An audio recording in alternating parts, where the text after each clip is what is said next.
Саламатсыздар ма оқушылар? Саламатсыздар. Отыра қойыңыздар. Бүгінгі сабағын ашық сабағымызды бастаймыз. Ашық сабағымыздың тақырыбы тақтада көріп тұрғандай бала құқығы қалай қорғалады.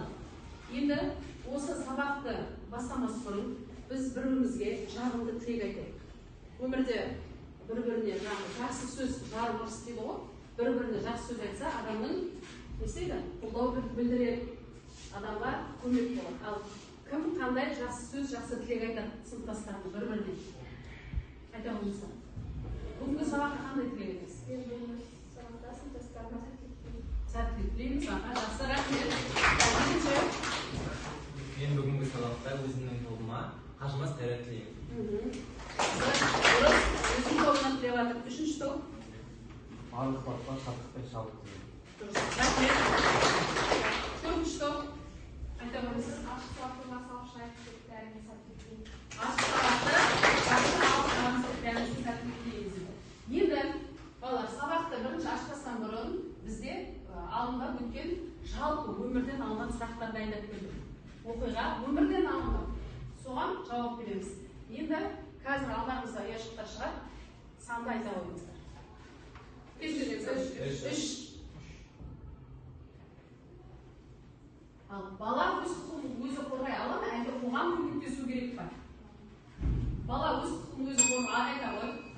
Бала өз құқығын қорғай алады, яғни қазіргі дамыған заманда 20-ші ғасырда бала өзінің құқығы туралы арнайы органдарға жүгіне отырып, өзіне арналған белгілі шараларды қолдану арқылы өз құқығын қорғай алады. Ал қоғамға келетін болсақ, жалпы қоғамның ішіне баланың ата-анасы, оның жалпы мектептегі тәрбиешілер деп біледі ғой. Сол кісілер арқылы да арнайы органдарға жүгініп, бала өз құқығын толықтай қорғай алады деп біледі. Мектепте кімге жүгінеді? Айтамыз, кімге? Директорге, яғни мектептегі мұғалімдерге жүгіне аламыз екен. Қандаймыз? Жетінші, ашық айтамыз. Сен өз құқығыңның қорғалғанын қалай білесің? Айта ғой. Мен өз құқығымның қорғалғанын Конституциядағы жазылған заңдардың менің тарапыма қарай жазылған заңдардың қорғалғаны арқылы өзімнің құқығымның қорғалғанын білемін. Және де күнделікті өмірде маған берілген мүмкіндіктердің орындалуы менің құқығымның қорғалғанына дәлел. Келесі. Бес. Мемлекет бала құқығын қорғау үшін не істеу керек деп ойлайсыздар? Біз қазір мемлекетте өмір сүріп жатыр. Ал енді баланың құқығын қорғау үшін не істеу керек? Қандай жағдай жасау керек? Енді барлық баланың құқығы бірдей қорғалып жатыр ма? Жоқ. Кім жауап береді? Не істеу керек деп ойлайсыздар? Нұрмұхан, өз ойыңды. Жалпы Қазақстан құқықтық мемлекетке жатады ғой.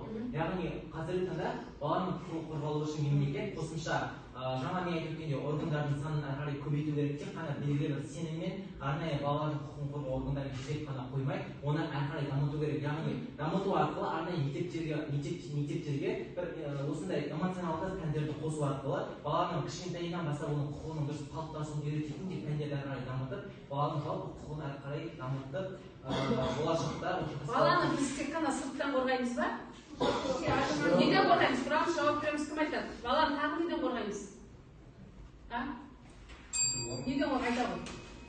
Бала деген үйлерде мектепте өмір сүретін болғандықтан, ол үйде мысалы ата-анасының оған деген қарым-қатынасы бұзылмауға қорғауға болады, және мектептегі өзінің буллинг жасамауға, сол жаққа қорғауға болады. Мектепте, сыртта, үйде, ол тек қана кейбір отбасыларда болады ғой, баланың құқығы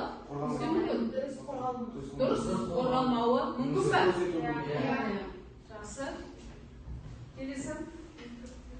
Екі. Қалай ойлайсыздар? Құқық қорғалмаса әділетсіздікке жол берілген болып санала ма? Айта ғой. Қорғалмаса қоғамда әділетсіздікке жол берілген болып есептелінеді. Өйткені заң мен тәртіп адамдардың барлығына әділеттілік пен тең құқық, яғни теңдей мүмкіндіктер береді. Ал егер әр адамның жеке басына жазылған құқығы қорғалмаса, әділетсіздік пен қоғамдағы гармония бұзылады. Толық тұратын адам бар ма? Толық тұратын адам бар ма? Өз ойларын, жеке өз ойларын айтты. Ақжан. әділетсіздікке жол беріле ма сенің ойыңша? әділетсіздікке жол беріледі деп ойлаймын. Себебі әрбір адамның құқығы қорғалады және ол бұзылған жағдайда адамның қоғамда әділетсіздік. Үнжу, қалай ойлайсың? Сенің ойың? Менің ойымша қазір қоғамда құқық қорғалмаса әділетсіздікке жол беріледі. Әрбір адамның өз құқығы қорғалу керек. Біздің өзіміздің конституциямызда жазылғандай адамның құқығы қорғалу керек. Келесі. Қолда отырамыз. Бала құқығын жиі кімдер бұзады деп ойлайсыздар? Нақты. Ойларыңды. Кім бұзады бала құқығын? Иә, бала құқығы. Тұра ғой. Бала құқығын кім бұзады жиі? Баланың құқығын кім таптайды, кім бұзады? Және оның қоршаған ортасындағы адамдар. Достар бұзуы мүмкін ба? Мысалы, қалай бұзады достар? Бұзуы мүмкін, себебі оның өзінің ортасына байланысты өзінің араласатын достары бұзуы мүмкін. Ол қандай адамдармен, жақсы адамдармен араласса, бала жақсы жаққа өтеді, ал жаман адамдармен араласса, оның құқығын бұзатын. Мысалы, мектепте далада алайық. Жұмыс жасаған. Сол өзінің жұмыс жасаған уақытта бұзыла ма құқығы? Бала жұмыс жасаған. Бала кешке үйден шығып кеткенде мысалы арнайы бір уақытта құқықтары. Бала өзі бұзып жатыр, ал баланың құқығын бұзатын ауыр жұмыс беріп қою мүмкін ба? Беруші. Жақсы. Жалпы ойларын түсіндік. Келесі. Бала құқығын бұзылған уақытта не болуы мүмкін? Кім айтады? Айда осы.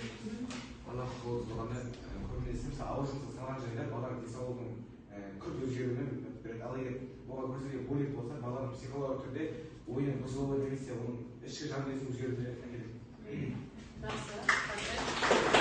Жан дүние өзгереді. Ішкі жан дүниеміз, рухани ішкі жан дүниеміз ғой, иә? Оны да ойлау керек бар. Ересектер мен балалардың құқықтары неге әртүрлі болуы мүмкін?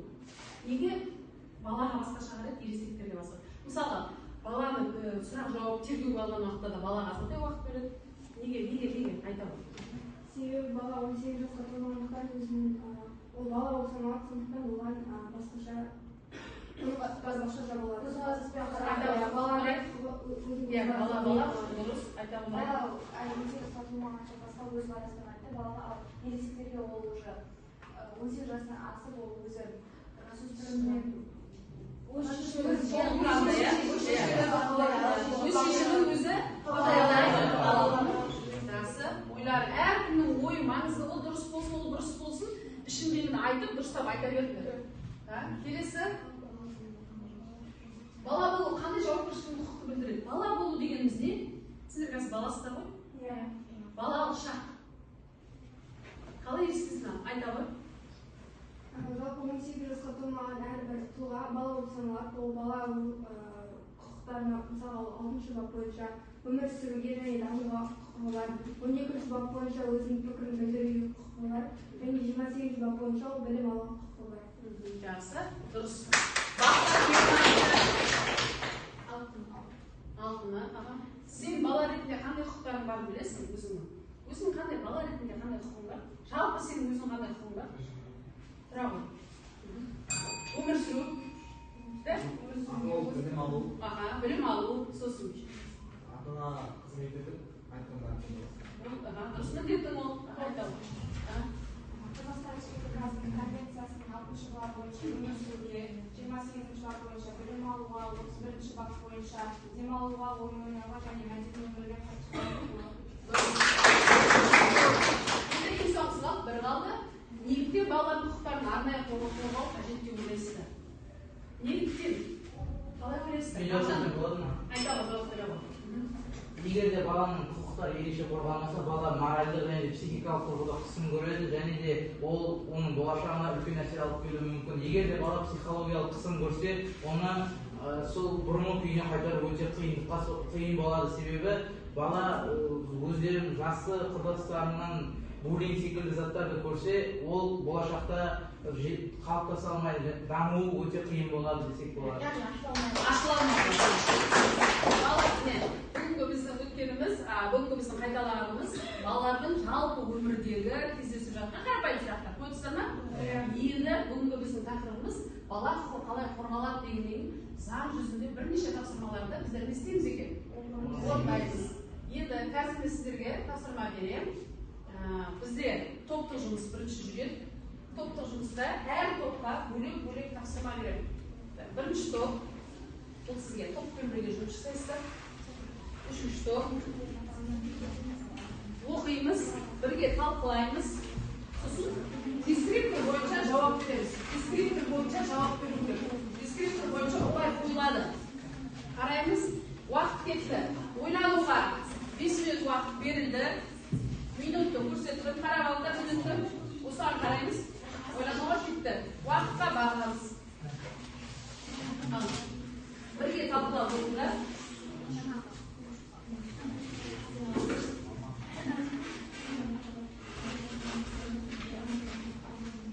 Бағалау парақшасын таратам. Бағалау парақшасына каждый тапсырмаға ұпай қоясыздар өздеріңізге. Өз ойыңыз. Бағалау парақшаларыңыз барлықтарыңыз. Бағалау парақша таратылды. 5 минут уақыт берілді. Алдарыңызда, қараңыздар, мақсат. Алдарыңызда мынандай кітапшалар бар. Осынша заңдарға, заң баптарына салып жауап бересіздер. Түсінді ме? Оқушылар, заң баптарына салып жауап бересіздер. Алдарыңызда тұр. Кітапшалар. Сізге қандай сұрақ келді? Қандай сұрақ келді? Ясно істейді. Сен қандай бөлек көрді? Үй отбасылық па? Иә, отбасылық. Соның мағынасына жасты. Сіздерде қандай тапсырма береді?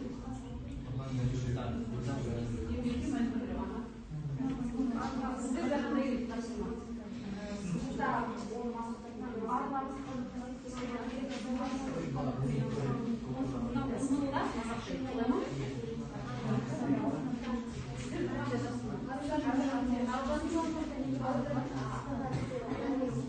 Бірақ мамандыққа байланысты, иә? Жақсы. Дискриптормен ашығасыздар. Дискриптор.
беруге уақыт дайындаламыз қазір. Не айтады? Қазір 5 минут болғаннан кейін бәріміз бір ауыздан тоқтаймыз.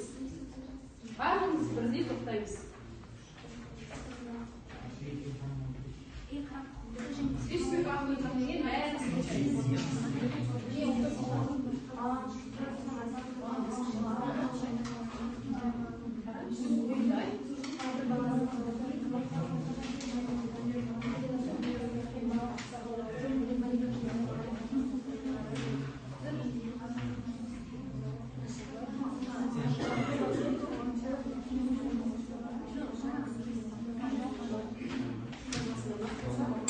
болған топта жерге береді. Болған топ жерге береді. Болған топ жерге береді. Бізде қай топ болды? 1, 2, сосын. Так, 1 мен 2 болды. Оқушылар тоқтаймыз, уақыт бітті. Болды? Барлықтарымыз болды. Енді бізде бірінші күн басты. Екінші топ басты. Екінші топ өздеріңіздің мәселелеріңізді аттана шығарғаныңыздарды дискриптор бойынша бағалау парақшаны ат жөндерін жазыңыздаршы. Бағалау парақшаға өздеріңіз ат жөндерін жазып, қазір ұпай аласыздар. Оқушылар, маған бір 5 минутқа назар аударыңдаршы. Бағалау парақшасына ат жөндерін жазамыз. Одан кейін жеке әр тапсырмаға топтық, жұптық, жеке тапсырма ұпайды қойып отырамыз. Жақсы ма? 10-дық балл шығу керек сонда. Сізге берген жағдайда қазір біз қалдаймыз. Қараймыз ал. Қандай? Қайта бастаймыз.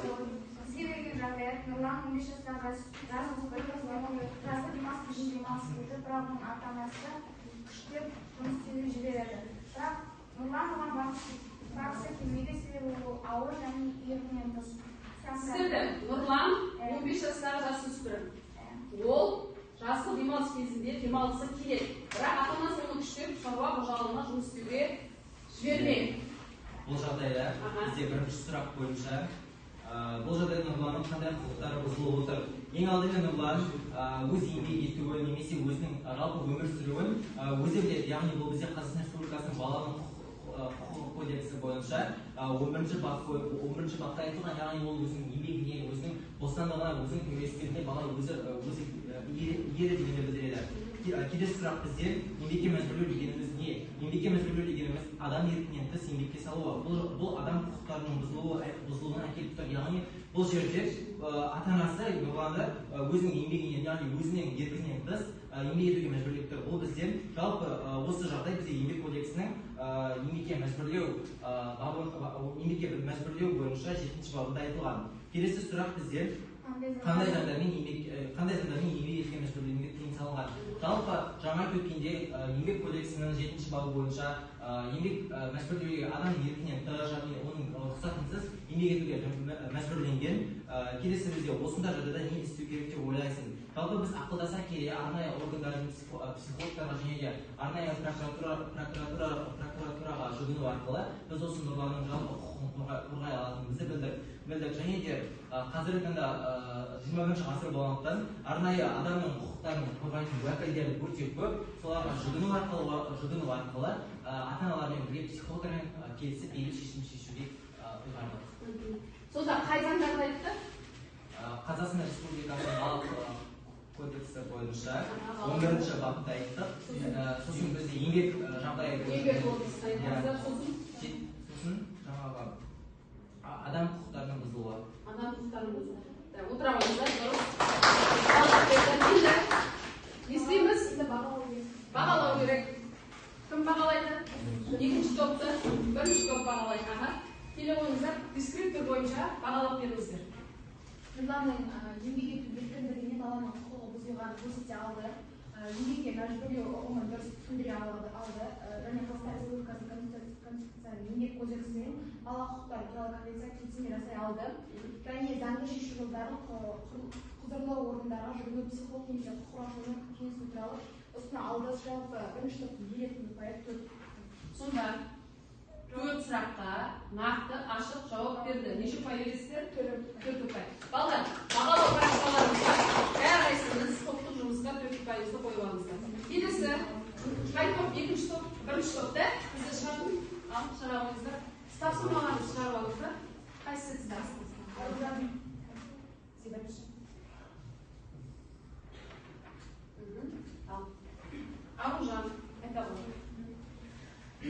жерде жағдаят Аружан тоғызыншы сынып оқиды. Ол болашақта адам құқығын қорғайтын маман иесі болғысы келеді. Алайда ата-анасы оған қарсы шығып, басқа маман таңдауды өтінеді. Мысалы, экономист немесе дәрігер. Аружан өз таңдауын еркін жасауға тырысуда. Бірінші сұрақ: Аружан қандай құқықтары бар? Аружанның 12-14 бапқа сәйкес мамандықты еркін таңдауға құқығы бар. Ата-анасы әрекетке заңға қайшы ма? Ата-анасының баласын басқа мамандыққа бағыттағысы келген бұл 14 бапқа қайшы келеді. Баланың қабілеттеріне сәйкес мамандық таңдауға құқығы бар. Бұл жағдайда қалай шешуге болады? Ата-анамен түсіну, сөйлесу, психолог, мұғалімдерге жүгіну, солай баланың мүддесін қорғау мақсатында қолдау сұрау. Өз болашақ мамандығын таңдау сен қандай құқықтарға сүйенесің? Мен бала құқықтары туралы заңның 22-ші, яғни бала отбасы құқықтарына сүйене отырып, әр бала өз деңгейіне қарай мамандықта таңдауға құқығы бар. Төрт сұрақ берілді. Төрт сұраққа да жауап берді. Рахмет. Отыра қойыңыздар. Енді бағалайтын кім бағалайды? Келе қойыңыздар. Төртінші топ бағалайтын. Осы дискрипtor бойынша бағалап береді.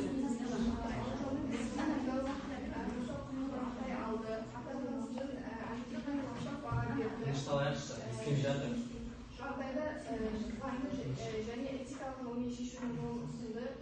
Өзінің мамандық таңдау құқығы мен оған қатысты заңнамаларды нақты мысалмен байланыстырды. Жалпы топтың бірінші топқа беріліп Бақаев Тоқтыбаев. Сонда таңдау жасау құқығын айтты ма? Айтты. Екінші ата-анасының әрекетіне баға берді ма? Баға берді. Сіздер сонда келісіп отырсыздар ма? Сонда бұл жерде ол кім болғысы келеді болашақта? Адам құқығын қорғайтын маман болғысы келеді. Бірақ ата-анасы басқа мамандықта бағыттайды. Ал сен солай бағыттаса қайсысын таңдар еді? Сені өз мамандығың емес басқа мамандық жасады сен. Қарсы боласың ба әлде? Қарсы боласың. Қай заңдармен? Нені айтасыңдар? Көмектесіп жібереміз топтар? Қай заң? Қай баптар? Айта отыр. Бала құқықтары туралы 22-ші бапта Бала құқықтары туралы?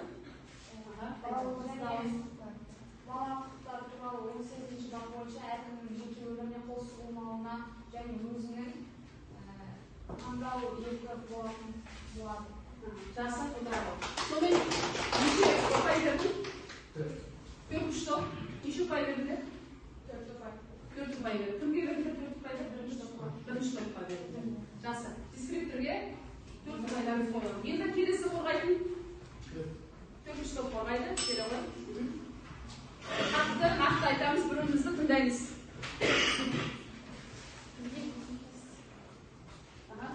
Сізге қай тапсырма берді? Төртінші тапсырма ма? Төртінші жағдай.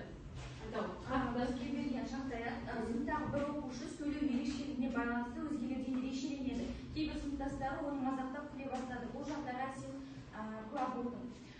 Бізге берген бірінші тапсырмада бұл оқиғада қандай құқық бұзушылық орын алды? Сыныпта бір оқушыны мазақтау бұл буллинг пен қорлық болып саналады. Білім туралы Қазақстан Республикасының заңының 47-ші бабы бойынша оқушылардың ар-намысы мен қадір-қасиетіне қол соғуға болмайды. Және 73-ші бап бойынша дене немесе психологиялық белгілері бар құқық бұзылу болды. Және екінші сұрақ, бұл оқушының қандай құқықтары бұзылды? Бала құқықтары туралы Қазақстан заңы бойынша 8-ші баптың баланың қадір-қасиетін құрметтеу, буллинг пен қорлау 73-ші бап бойынша дене немесе психологиялық белгілері бар құқық бұзушылық болып табылады. Сен бұл жағдайда не істер едің? Бірінші мазақтаған оқушыны қалдырар едім, себебі жалғыз емес екенін білу үшін. Екінші мұғалімге нешесі мектеп психологиясына түсіндіретін едім, яғни бұл оқиғаға бей-жай қарамау керек екенін түсіндіріп, яғни сол буллинг жасаған оқушыны психологқа апарып, және де түсіндіру жұмыстарын жүргізеді. Психологқа сыныпта бір оқушы сөйлеу ерекшелігіне байланысты өзгелердің ерекшелігі. Соған байланысты сыныптастар оған мазақ етеді. Бұл жағдайда сонда сенің бұл жердегі шешімің қандай деген сұраққа жауап бердіңіздер. Солай ғой, да? Рахмет. Бағалайды. Мына келе ғой, баға бере ғой. Дискриптор бойынша бағалай ғой.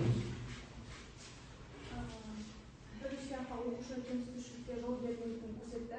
Екінші сұрақта жеке адамның ар-намысы мен қадір-қасиеттерін қорғау және де оның өміріне қол сұғуға болмайтынын айтып түсіндіріп кетті. Үшінші сұраққа буллинг пен келемеждеудің құқықтық жауапкершілікке әкелетінін түсіндіріп, жағдайды қалай шешу керек екенін, жағдайды шешудің мәселесін бізге айтып берді. Яғни бірінші оқушыға ешқандай адамды біз қандай болсын кемсітуге құқығымыз бар ма? Жоқ. Біріншіден адами тұрғыдан, екіншіден заңға салына ма? Әр адам, тұлға, адам, бала, оны біз әр адамға жекесіне, оның өміріне, оның түріне, нәсіліне, денсаулығына зиянды сөздер, келтіретін сөздер айта аламыз ба? Жоқ. Яғни ол қандай болса да, ол да адам. Солай ма? Конституцияның екінші бөлімінде не айтылған? Адамдардың құқықтары мен бостандықтары туралы толық айтылған ба? Адам туралы соны алып негізге алып қорғауға болады. Одан кейін жеке адамның ар-намысы, конституциясы 18-ші бап туралы 18-ші бабында айтылған. Солай ғой, да? Одан кейін буллинг дейтін бар. Буллинг қазіргі уақытта қоғамда сіздер сырттан естіп жүрсіздер ғой. Мазақтау, күлу, бұл оқиға буллинг деп жата ма?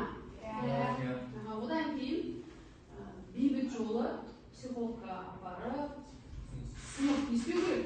Бірігіп, баламен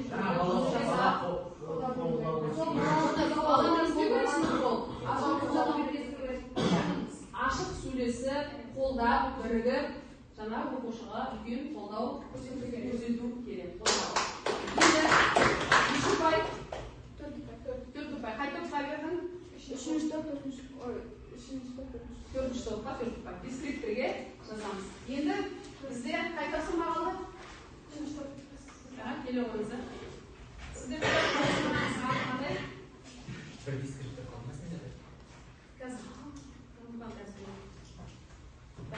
Оқи ойындар. Диас менің ағасы тарапынан келісімнен мазаққа ұшырайды. Ағасы оны қолынан тіккенмейді, сен ешқашан адам болмайсың деп кемсітеді. Жігіттің көзінше ұялтады. Диас өзін тыйып сезіне бастады. Ешкіммен араласқысы келмейді. Бұл жағдайда ата-анасы байқаса да мән бермейді. Бірінші сұрақ. Бұл жағдайда қандай құқық бұзушылыққа жатады? Бұл бізде 19-ші бап бойынша баланың құқығын бұзып тұр. Қатысушы мемлекеттер баланың тәніне жасалатын немесе психологиялық түрдегі зорлық-зомбылықты қорлау немесе теріс қылықтардың барлық нысандарынан, қорлықтың жоқ болуынан немесе немқұрайлы қараудан, дөрекі қараудан ағартушы шаралар қабылдауға тиіс. Яғни бұл бізде отбасылық буллингке жатады. Және де оған оның туысы, яғни ағасы көрсетіп тұр. 19-ші бап бойынша Диастың қандай құқықтары бұзылып отыр? Жалпы Диастың 18-ші бап бойынша ар-намыс, қадір-қасиеттің және қауіпсіздік құқықтары бұзылып отыр. Және 22-ші бап бойынша баланың отбасындағы құқықтары, 24-ші бап бойынша ата-ананың баланы тәрбиелеу, құқық бағу баптары бұзылып отыр.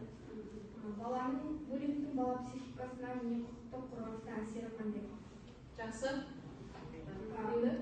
Ол жалпы қазіргі таңда психологиялық және моральдық сотқа алып, болашақта өміріне кедергі әсер етеді. Сондай-ақ буллингке ұшыраған бала жоғарғы өмірге барған кезде, яғни өскеннен кейін қоғамның оны қабылдауы қиын болады және де өзі жабық болып өседі. Және де сол баланың әрі қарай дамуына кедергі келтіреді.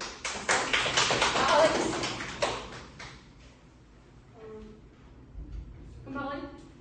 Бағалайды. Тексіз бағалап жүр, Нұрхан? Айта ғой.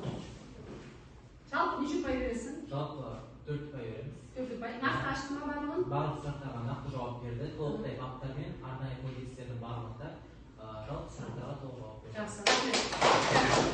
Балалар, енді келесі тапсырма береміз. Бұл жылдық тапсырма. Комикс әдіс дейтін әдіс бар. Комикс әдісін беремін. Бұл жерде уақытқа байланысты қазір айтамын уақытын. Бізде бұл тапсырманы түсіндіріп кететін болсам, бұл жерде жетім баланың тағдыры суретке бейнеленген комикс арқылы. Соны басы, тақырыптың басы, ортасы, аяғын қорғайсыздар, сосын қорытынды жасайсыздар. Жақсы ма? Уақыт кетті. Жетім баланың тағдыры. 100-ші бетті ашамыз. 100-ші бетті ашамыз. 100-ші бетті ашамыз. Бұдан бастаймыз.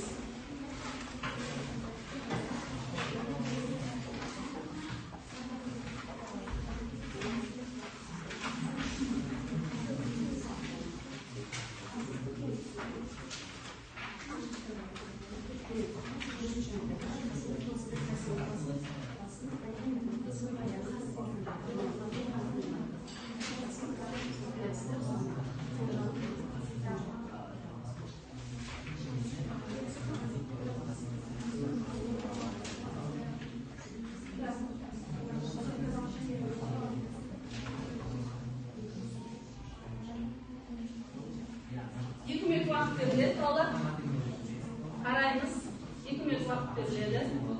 Тек комикстегі не айтып тұрғанын ойлап шығарасыздар, оқиғаны шығарасыздар. Басы, ортасы, аяғы қорытынды. 2 минут уақыт беріледі. Жақсы. Кім дайын? Суретке қарап, комикске қарап, кім дайын? Қай топ дайын?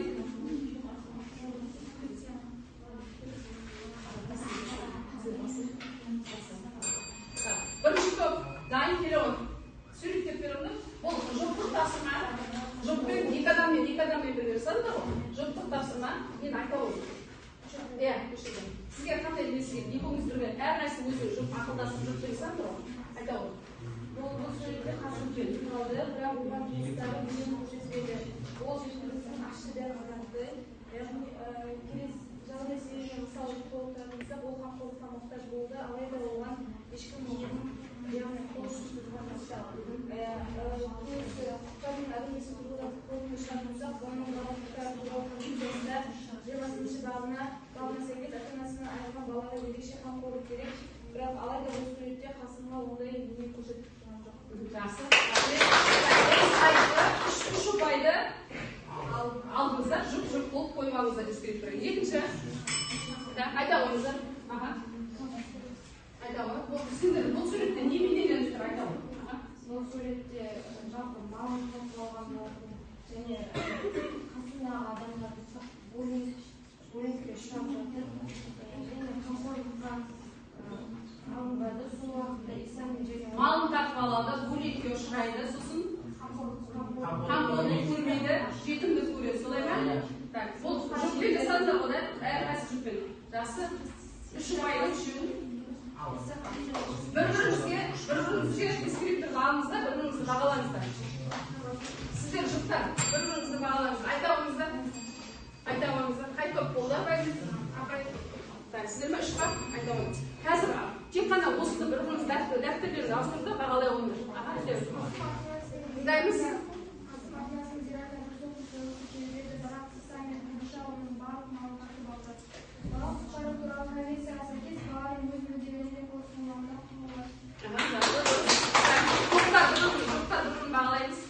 Ауыстырамыз, бірімізді бағалаймыз. Айта ғой. Қалғандарымыз айтатын кезде бірімізді бағалаймыз. Айта ғой. 222-ші баптың 2-ші тармағы бойынша балаға көрсетілген bullying еңбек кодексі бойынша 7-ші бап еңбек кодексі бойынша 7-ші бап еңбекке мәжбүрлеу туралы Қасымға еңбекке жегілгені үшін айыпталып есептеледі.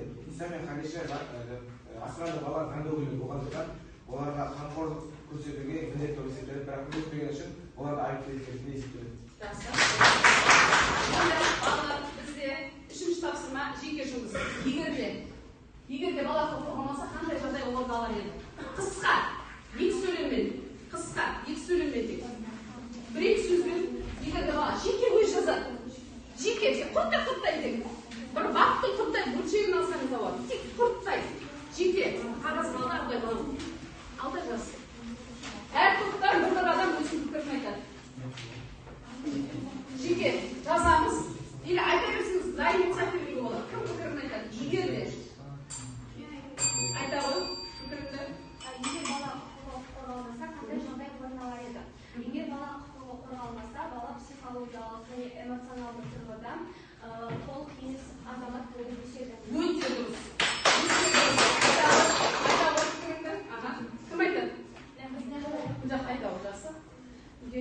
құқығы қорғалмаса, балалар жастайынан зорлық-зомбылыққа алынып кетеді, тәртіпсіздікке ұшырайды.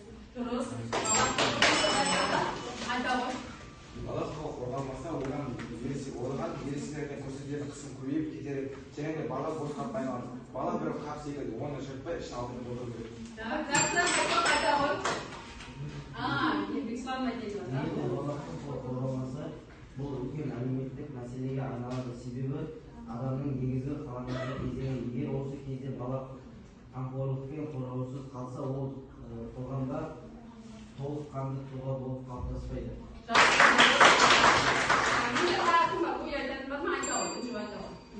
Қалғандарымыз дәптерімізді ауыстырамыз да бағалаймыз.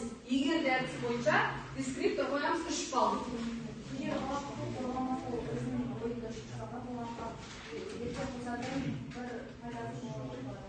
Яғни Тұйық болып қалады, қайта қоймасы. Мен неден қазір айтқызып жатырмын, білесіздер ме? Әр бала өзі құқылы. Қандай сөз бостандығы, ой бостандығын айтуға құқысы бар ма?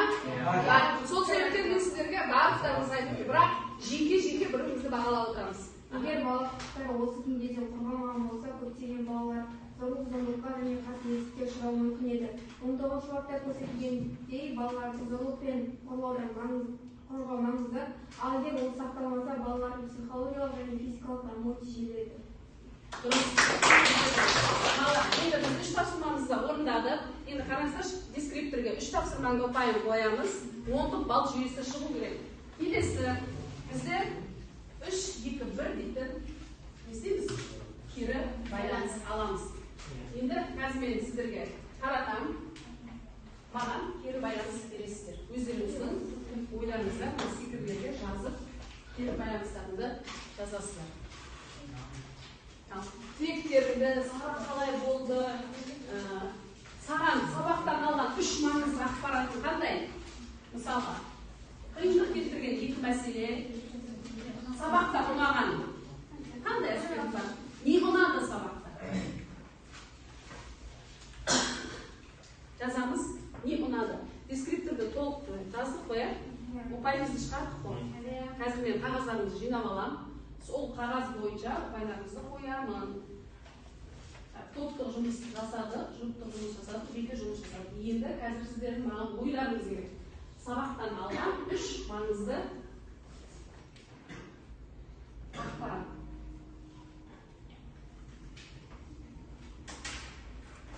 Жазамыз, сосын айтамыз.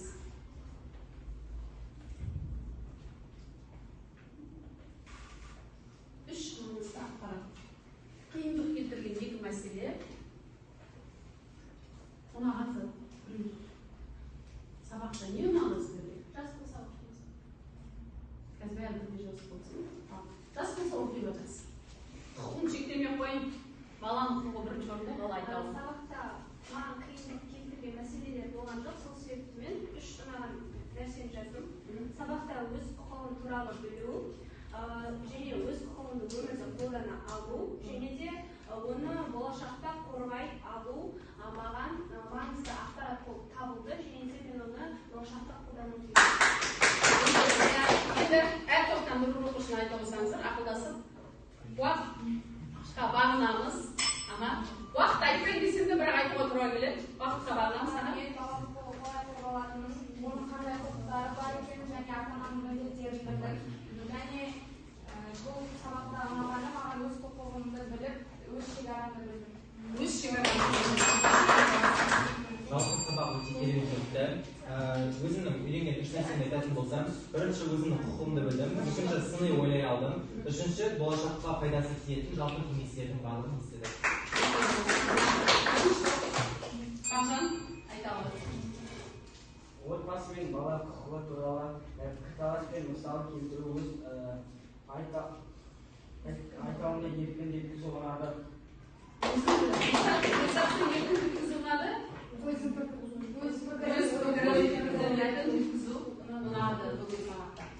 енді тағы айтатындарың бар ма? Айта алады. Үш маңызды ақпарат бала конференциясы, әр баланың өзінің пікірін айтуы және бала құқығын қорғалуы. Маған қиындық келтірген 2 мәселе, біріншісі құқықтар мен міндеттердің айырмашылығы, екіншісі құқықтарды жатқа білу. Қара, қиындық келтірген мәселе бар дейді. Айта алады. құқықтар мен міндеттердің айырмашылығы және құқықтарды жаттау. Жаңа жерде байқадың ба? Біз айтып отқан кезде баланың құқығы мен баланың міндетін Айырмашылық. болды ма? Айырмашылық шатастырып алдық па? Баланың қандай құқығы бар деген айтты, бірақ ұмытпауымыз керек бала. Біздің де неміз бар екен. Өзіміздің міндеттеріміз бар. Ал бір аспект ол топпен жұмыс жасап өзіңіздің пікіріңізді айтып, және де бұл шығармашыл әрі қызықты болады еді. Ұнады ма саған? Топпен жұмыс жасаған жақсы ма? Біз бұл сабақта жұппен жұмыс жасадық. Енді үй тапсырмасын жазып аламыз. Үй тапсырмасын жазып аламыз.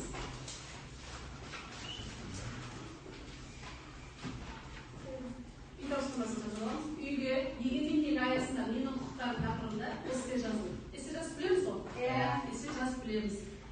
Егемен ел аясында менің құқықтарым. Жалпылама құқықты жазасыңдар. Оқушылар, енді мен сіздерге өзім баға беретін болсам, менің бағам бүгінгі сабақта өте жақсы, керемет. Біз айтады ғой, отбасы. Біздің мемлекетіміз бар, иә? Ол елдің басқаратын ел басшы президентіміз бар. Сол сияқты, отбасында президент бар ма? Кім болады? Асырау. Үйдегі үлкен ата болуы мүмкін, папа болуы мүмкін, әкелерің болуы мүмкін, яғни үйдің президенті. Сендер халықсыңдар. Үйдегі халықсыңдар. Сендер не істейсіңдер? Әр уақытта өз ойларыңды айтып, керек жайттарыңды сұрап тұрасыңдар. Сендер баласыңдар. Міне, бала дейтін біздің қоғамдағы ең үлкен біздің болашағымыз. Неге баламыздың болашағымыз деп айтады? Болашақ жастардың қалай қолында? Өткен қазіргі заманда қазіргі балаларда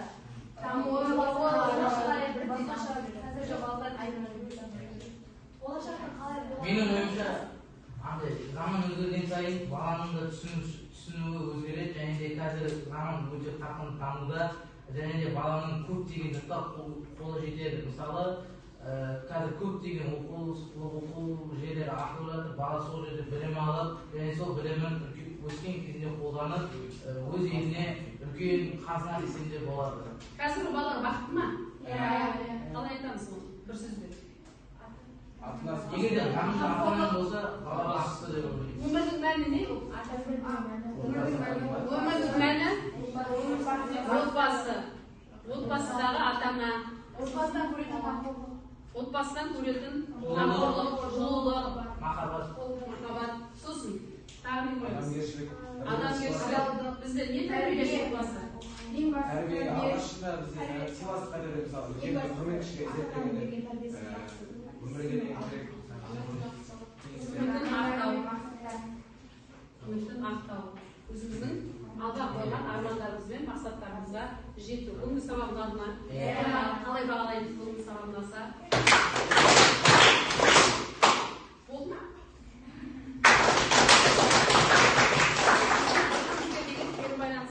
Олай қарап отырсаңдар, тақырып жеңіл, ауқымды.